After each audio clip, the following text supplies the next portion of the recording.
Yes, it looks like it. Good morning, beloveds. It is 70 degrees out there and the humidity is 100%.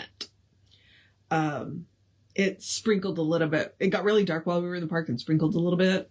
I also found a tree that got struck by lightning in the park from one of the storms we had earlier in the week, which is sad because it took a bad hit. So, yeah, they're going to have to take that one down. And hopefully they'll plant another one because it's kind of a lone pine tree. So, okay. But the squirrels and the blue jays came out to play and we had good fun. So today the chapter's a little just not long enough to make two, but too long to really do in one. But it's Saturday and I don't have anywhere else to go. So we're going to do the whole thing today. But let's do the housekeeping first. And the housekeeping is simply that we are Creative Life Spiritual Center. And the website is creativelife.org. The constant contact email tells you what's going on for the week and the month. You get one a week unless something unusual happens. And the hot links are hot. And nobody else will get your email. info@creativelife.org. And then I'm just going to remind you about the social medias because obviously you're watching this on a social media. We are Creative Life Spiritual Center or Creative Life Spark. And I am the running Rev Ryan on the social medias that I am on. And we don't monetize it. So what we ask you to do is go like, subscribe, share, follow, comment based on which platform it is to bump us in the algorithms. It helps. Okay.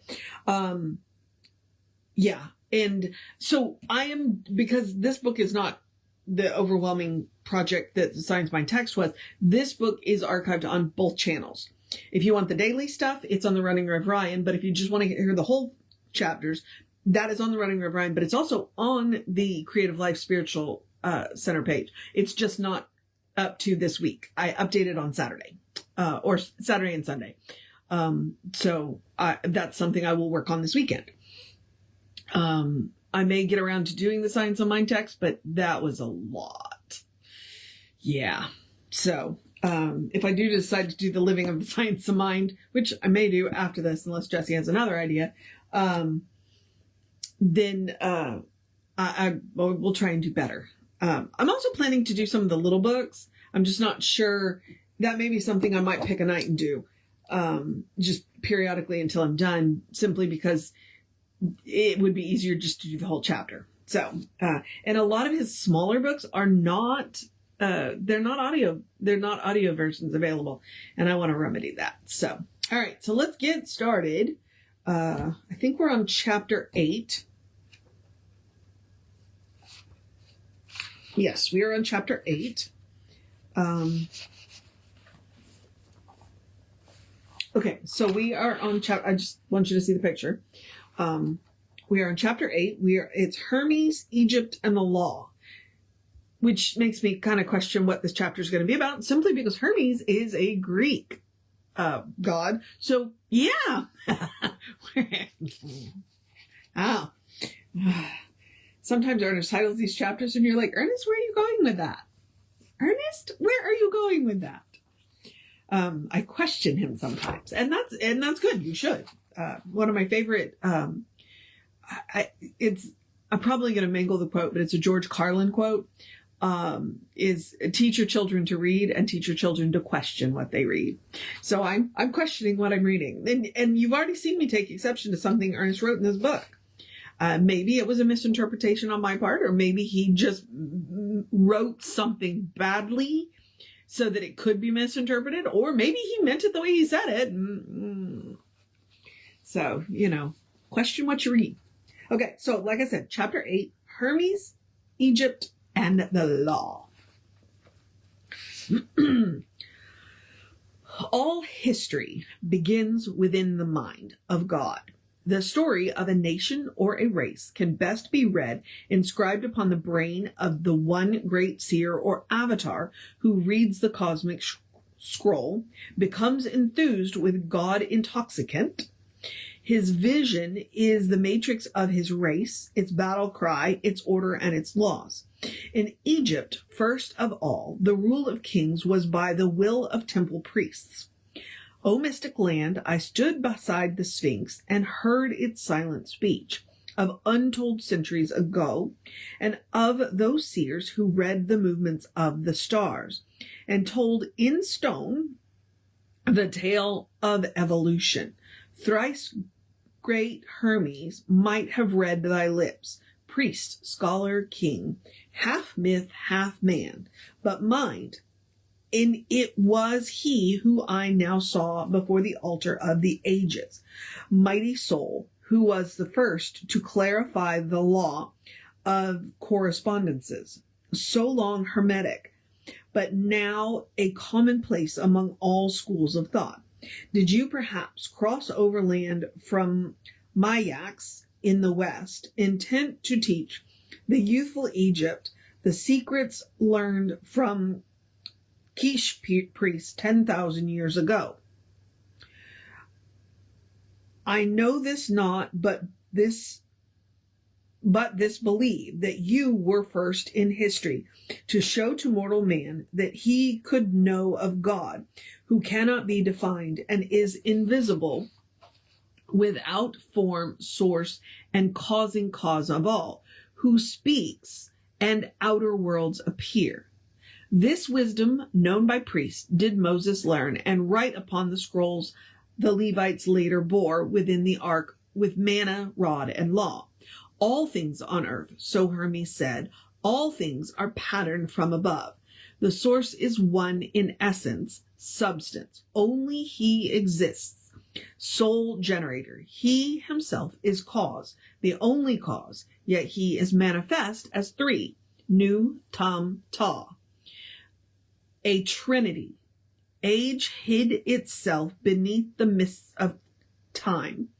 The Sphinx crouched in its granite hill and kept its watch beside the pyramid of Giza, where initiates were shown these cosmic mysteries. The Sphinx, whose eyes were fixed upon eternity, the while the waters of the sea below filled up with silt and desert wastes engulfed it in the sands of time. Yet, had those lips a voice, they might recall some 7,000 years or more when first was seen the brilliant light of Rama shining from the east, and priests and seers conjoined their streams of truth, and Amun-Ra became the solar god of Thebes, and Menes, first of the Pharaoh's priestly kings. The Pharaoh's query: what is the secret key that will unlock the mysteries of Egypt? This I did ask, and softly heard.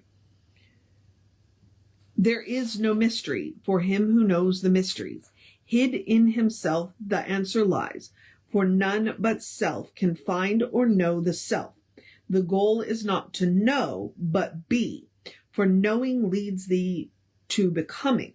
Thou art soul, and now possess these buried qualities, that hidden sense which can be brought to life and consciousness. This is the object of the mysteries, and the initiate can enter here on earth into the knowledge and the life of God. The pageant of the mysteries portrays the journey and provides the keys by which the soul can reach Amente's shore. The bold initiate must pass the door where Isis sits, whose veil no mortal hand has ever raised. Escape the burning brand, the fiery furnace, and the stagnant lake, and lured by singing harp strings, he must take the path that skirts the bower wherein lies a temptress, whose beauty, fit for paradise, conceals a deeper than the pit. Conceals a peril deeper than the pit. The promise of fulfillment exquisite. Though willed his steps, his eyes are backwards turned to that fair form for which his senses yearned. But fairer still the vision in his soul. He lifts his eyes and gazes on his goal. He wins. He comes at last to his release, and at the feet of Isis finds his promised peace. This is but part, and having passed the test, he is prepared by gods to be possessed. Through passages of stone, the priests now bring the candidate to chambers of the king, where in a stone sarcophagus he lies, outstretched as on a cross with open eyes. A hierophant exerts his dominance, inducing sleep. He falls into a trance, to leave his body, and through the passage dim, to find his way to light and life that lie beyond the tomb beneath an open sky. Today is resurrection, and thy coup becomes aware that it is ever you. The mysteries possess a torch to light thy path through death and fearful shapes of night. The genius holds the secret past and can unfold the future to immortal man. One only soul is all. That one gave birth to all the souls, the mortal gods of earth. Thy soul is his. Thou knowest this at last. Go, take thy way. Thy judgment shall be past. He finds himself, soulfarer, on the way that leads from death down to the judgment day.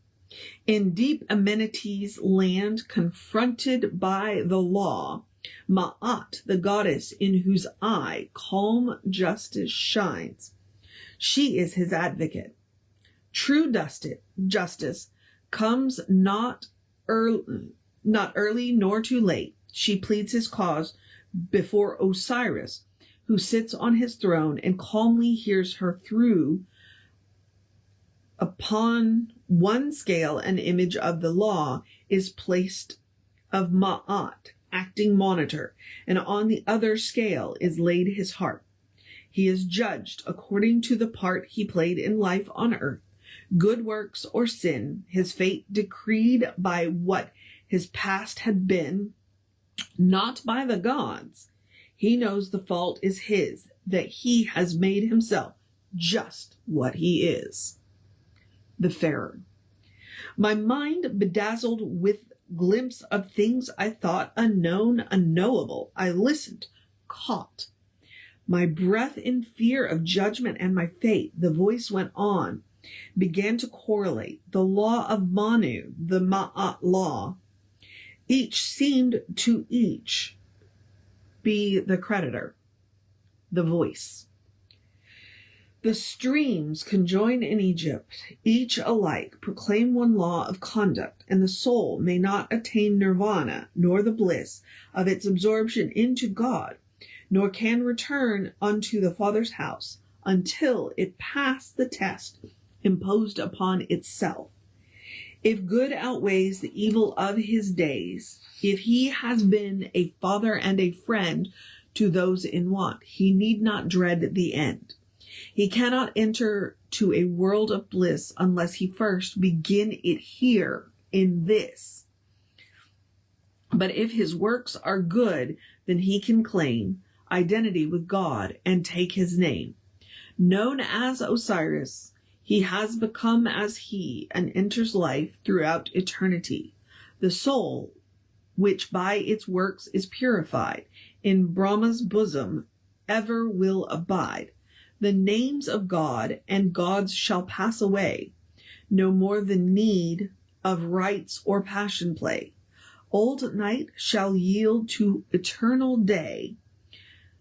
Not death but life of gods shall be but one. Look deep into the west when the day is done, and ye shall see the east, the rising sun. The Farer. The diorama moved as though I were enclosed within a wheel and saw its spokes, all centered on myself, yet running out into infinity. Each spoke a god, each god one attribute of one, and I was one with one and had no name, nor had God name. The priests of Egypt, every one appeared and bore an image of a god who had a name. But every priest bore in his heart the knowledge of the nameless one, and laid his gift upon the altar of the ages, then drew his robes apart and sank to earth upon his naked knees. The high priest bowed, his head crowned with white tiara and the horns of Rama, while from his breast there flashed the fire of the symbolic stones. The pontiff lifted his hand, and then I heard a sweet voice of an acolyte. Speak, O Sphinx, and break the silence of the age-old mystery. Why the horror of unknowing? What has time revealed to thee? The pontiff. Speak not to wood or stone, but give thine ear to hear the voice of him that speaks to thee. When thou hast crossed the bridge dividing light from darkness, time from eternity, when thou no more shall haunt the ghostly world of unreality, and feel no more the loss of that which seemed so tangible and real, then shalt thou be afraid no more, nor doubt, as Sepera, the father of the gods, did by his word create the worlds, so dost thou draw from him the power, and so create thy world. If now amiss it seems dark and illusionary, and full of pain and suffering, it is because thou hast not crossed the bridge to the real, and still are subject to the laws of earth. The Farer. I heard a voice, but did not hear a voice. Or did I hear? And if I heard, how did it speak? Was it to me, or was it to the acolyte? I do not know. It spoke. The voice from the altar. From sorrow and the horror of unknowing, be set free. Self-knowing, known and knower are one with changeless me. I am he, the truth incarnate, light of everlasting day. It is I that speak with thee, life to each, the truth and way. He who seeks and sees me only, holding me in his heart's desire, finds the flame of life within him, lighted at one altar fire. All the paths of worship reach me, all the shrines to me belong, hymns of praise in all the ages, parts of my celestial song. I, the end and the beginning, and the bridge that lies between. I am Father, Son, and Mother. I, the seen and the unseen. Clothed in nature, garbed in spirit, hid in seed and air and stone, in the sparrow and the nestling, in the sower and the sown. Smaller than the tiny atom, larger than the cosmic sea. I am force that moveth in them, pageant and the pageantry. I am source, the cause, the substance, dark of earth and light of stars, of the sun and moon the variant, light of dawn, aurora's bars. I am root of every being, the branches, I the tree. They, the branches, I the tree. Seed and fruit, the past and future, all that is revolves in me. I, in my hidden life, though formless, I am form of all on earth. I am way and life and spirit. I am present in thy birth. I am both the life immortal, and as mortal bears a name. I create, though uncreated. I am I, the fire, the ashes, flame. Splendor of the light supernal. I am wisdom of the wise, giver, taker, and the keeper. I, thy doom or paradise. Flame of uncaught cause in heaven, seed of seed which passes on. I am action and reaction, infant, age, and breath withdrawn. I am hid in evolution, silence, beauty, vision, will. I alone revolve the cycle. I, immovable and still.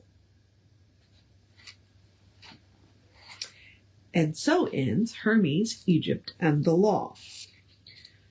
Tomorrow we will move on to Moses and the great I am. And so he threw a lot at us in that. And there's a couple of things. There's a God, and it's P-T-A-H, Ta, that's believed to be, well, depending on who you talk to, is believed to be the equivalent of Hermes in the Greek mythology. Also, if you talk to the ancient aliens, they believed that Ta was an alien.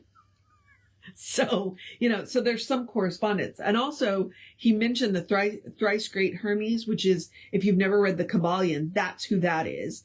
And he read the Egyptian Book of the Dead. And I know this because I've read not the whole Egyptian Book of the Dead, but I've read a good bit of the Egyptian Book of the Dead. And that's what that came from. And he referenced when Egypt went from the multiple gods to the one god with Akhenaten in Thebes. Yeah. And, there's some question that when Jesus' parents went into exile, where did they go? They may have gone to Egypt. So some of the great mysteries that, Jesus may have gone to an Egyptian mystery school and then came home. So, we don't know. We don't know. I was not there. I don't know. One of my professors said that. I think it was Dr. Sharon Coggins taught world religion. I don't know. I wasn't there. But these are the theories. As Jesse likes to say, a school of thought says. So there's a whole lot in there. Like I said, a lot of that came out of the Egyptian Book of the Dead. So if you're interested, I'd look into that. And I'll see if I can't catch some of the other references and put some links in. Oh, yeah.